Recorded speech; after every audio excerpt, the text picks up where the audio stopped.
Coming up right now live at 5:30, we'll head to the park to catch up with some people enjoying the outdoors on this beautiful day. Some were fishing, some relaxing, some were even playing hooky. One thing is for sure, everyone was enjoying the temperatures that made today feel more like summer than spring. From the Samson Production Studios in the heart of Hazleton, Pennsylvania, it's your News 13.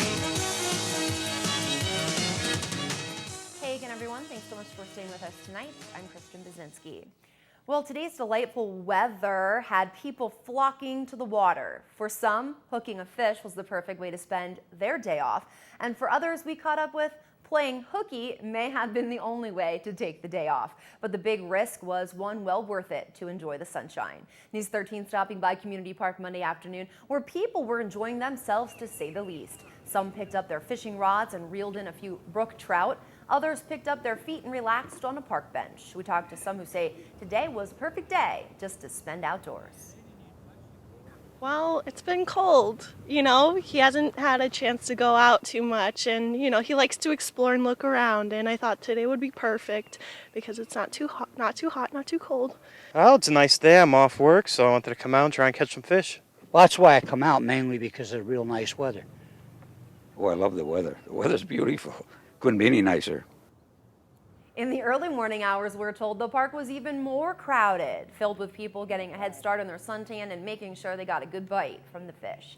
And to those we talked to that may have been taking the day off to enjoy the weather, well, your secret is safe with us. The good news is that today's conditions will be following us through to Tuesday, but we will see a slight cool off, but the sun remains. As we take a look at tonight's creative condition from third grader Jimmy Cora, who goes to school at the Hazleton Elementary School. His picture sure sums up today, hot and sunny. And for tonight, we see some increasing clouds, but I promise they'll be gone by tomorrow. Low down to 50 degrees tonight. Your wind's going to pick up some speed as well. Tuesday, Wednesday, sunny, 64. You see that cool off. It's going to cool off even more for your Wednesday, down to 59. Thursday, there is a chance of some showers moving into the area with mostly cloudy skies, low down to 47 on Thursday night. We're going to get sunny skies for your Friday and back up into the 60s at 62 for a high.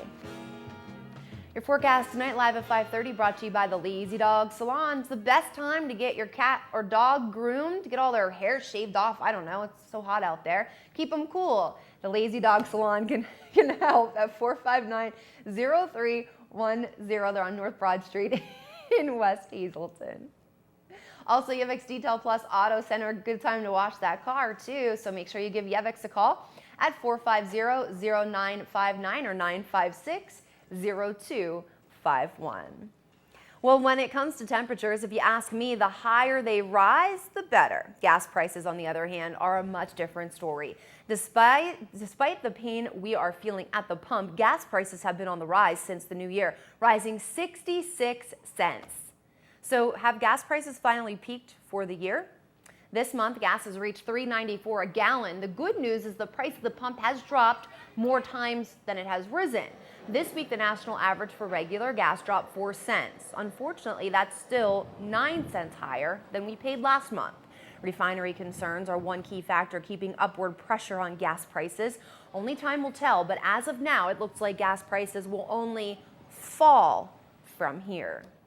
As we told you live at 5, a well-dressed man wearing a surgical mask and surgical gloves walked into a Hazel Township bank Monday morning, showed the teller a note demanding money, and then fled the scene. State police tell us the PNC Bank on Route 93 was where the holdup happened right around 9:30 Monday. When News 13 arrived at that bank, investigators were still there collecting evidence. We're told the white male suspect first started by having a conversation with the bank teller and then showed the note asking for cash. The robber did not show a weapon and quickly fled the bank in a brown 4-door sedan, which he had waiting for him along Providence Road near the bank. The car was last seen heading towards Hazleton City on Route 309. At the time of the robbery, the bank bandit was wearing a white button-down shirt, black pants with his face partially covered.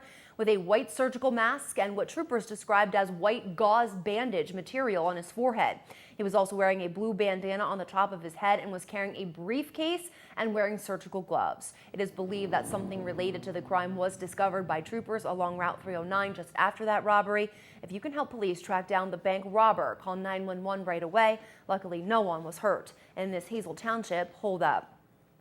And you heard it first on SSPTV.com over the weekend. Hazleton police continue to investigate a report by a 20-year-old man that he was robbed at gunpoint around 3:45 Saturday morning. The man told police 3 or 4 Hispanic men robbed him in the area of 17th and North Church Streets, then struck him in the head with a gun as well as punching him numerous times. The men took his backpack, cell phone, and some cash. Anyone who has any information helpful to this investigation is asked to call the city police by dialing 911. West Hazleton police are asking for your help tonight after a woman reported her license plate was stolen right off her 2009 Hyundai. Police tell us Mary Cooney from Shenandoah was in the Laurel Mall between 4 p.m. and 7 p.m. Friday evening. The Pennsylvania plate read HHX 3405. And if you have any information helpful to police, call 455-3733 or 911. A softball game got out of control over the weekend, ending with one man rushed to a trauma center. Our media partner, the Standard Speaker, is reporting that the man was flown to the hospital with head trauma after a fight involving baseball bats at the softball practice at the softball complex in Drifton Sunday night around 5. The victim was said to have been unconscious at one point but did regain consciousness. The Standard Speaker spoke with Denny Leskovich, Amateur Softball Association District 12 umpire and chief, who said those playing at the field were members of the Hispanic Modified Softball League, a local adult softball league. State police are investigating the fight but have not released any information to the media. Well, imagine sitting in your car at a stoplight waiting for it to change and then all of a sudden you're attacked. Scary thought, but it was reality for one man over the weekend. State police tell News 13 they're looking for the man who attacked the driver at a stoplight on Sunday. The victim, Glenn Fallon, told troopers he was stopped at 28th and North Church Streets around 8 Sunday night when a white male walked up to his vehicle shouting at him. Fallon told police he got out of his car to talk to the man, at which time he struck him 3 to 4 times in the face and then fled. Fallon described the man as about 6 foot 2 inches tall, with a thin build, brown crew-cut hair, and a goatee, driving a dark-colored SUV or truck. Anyone who might have any information on the stoplight fight is asked to call troopers at 459-3890. And coming up on News 13, a food recall across 15 states, including Pennsylvania. We'll tell you all you need to know next. And the city of Hazleton has 2 brand new buses in service as of today. We'll hop on board and get a first-hand look. All that and more coming your way. Stay with us. A Hazleton man was taken to the hospital for an evaluation Saturday after he exposed himself on the roof of a home on West Fern Street in Hazleton City. City police tell us they went to the home of 22-year-old Ronald Duman, where they were told he was on the 3rd floor, and when they found him, he went onto the roof. Police then entered into negotiations with the man, who continued to yell profanities and exposed his genitals on several occasions. After about an hour, police were able to talk him off the roof, and he was taken to the hospital. Police say their investigation is ongoing. Well, the Dole Food Company's Fresh Vegetables Division is recalling about 800 cases of bagged salad because they could be contaminated with salmonella. The salads were distributed in 15 states, including Pennsylvania. Dole said late Saturday that it's coordinating with regulatory officials and that no illnesses have been reported yet. The company said the bags are being recalled because a random sample tested by the state of New York came back positive for salmonella.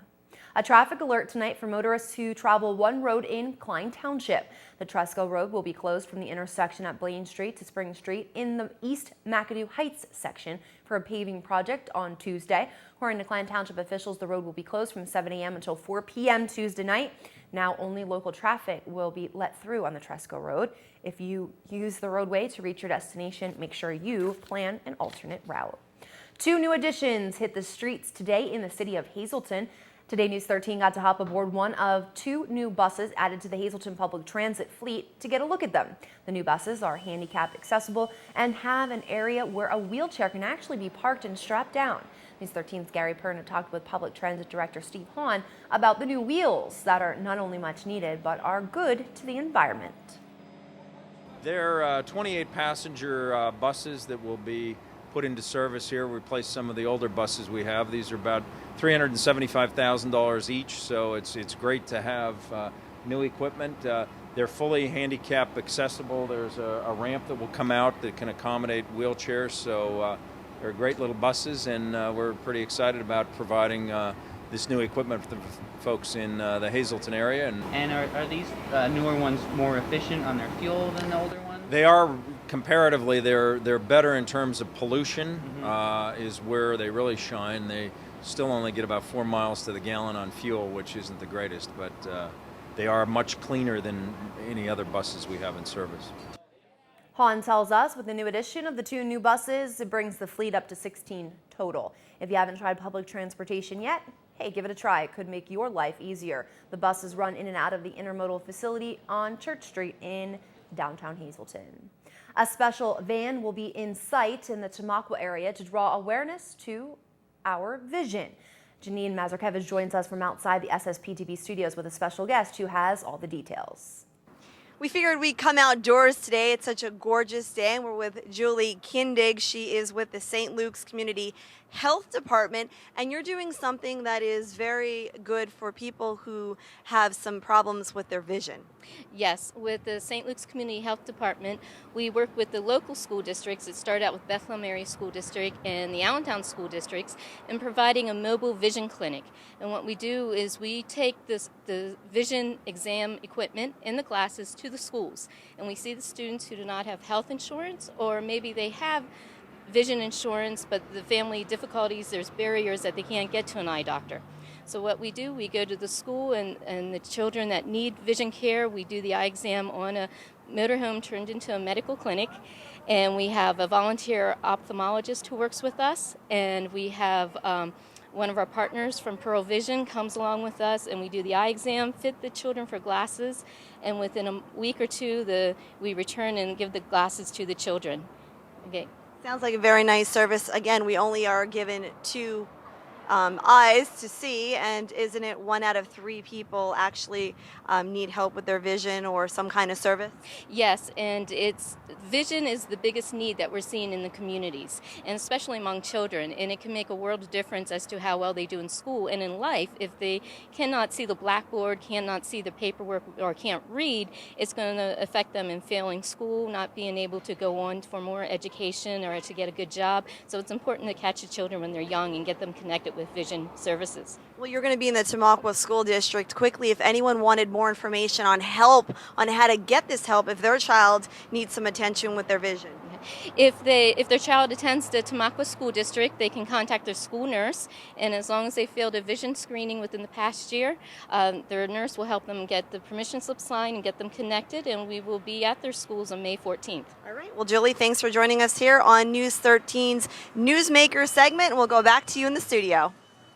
All right, Janine, thanks so much. Stay with us tonight on News 13 Live at 5:30. Freddie B's in with sports. He's talking baseball, softball, tennis, and 2 local seniors from Hazleton signed with a college. It's all coming up. And ahead tonight, a carnival held over the weekend at Boscov's, all to benefit the American Cancer Society's Relay for Life.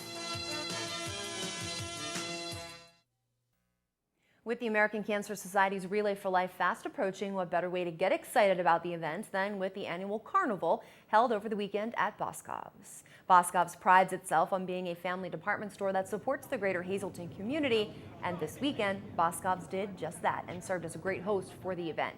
Several teams had tables set up with tricky trays for folks to bid on, and there was a ton of great stuff, including jewelry, gift certificates, games, and delicious food, of course, with all proceeds going towards the fight against cancer and sending children battling cancer to Camp Can Do for a week where they can have fun and just plain be kids.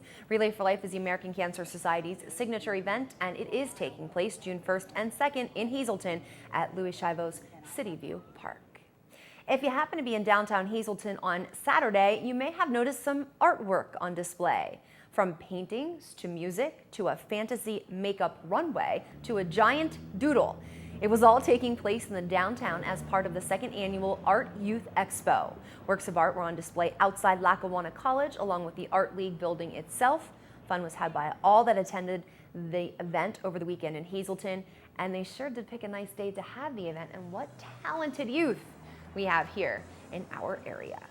That will do it for us tonight. Thank you so much for making us a part of your day. If you can catch this newscast again with a rebroadcast throughout tonight, you can do so. And you can also go to ssptv.com where you will find everything Greater Hazleton and beyond.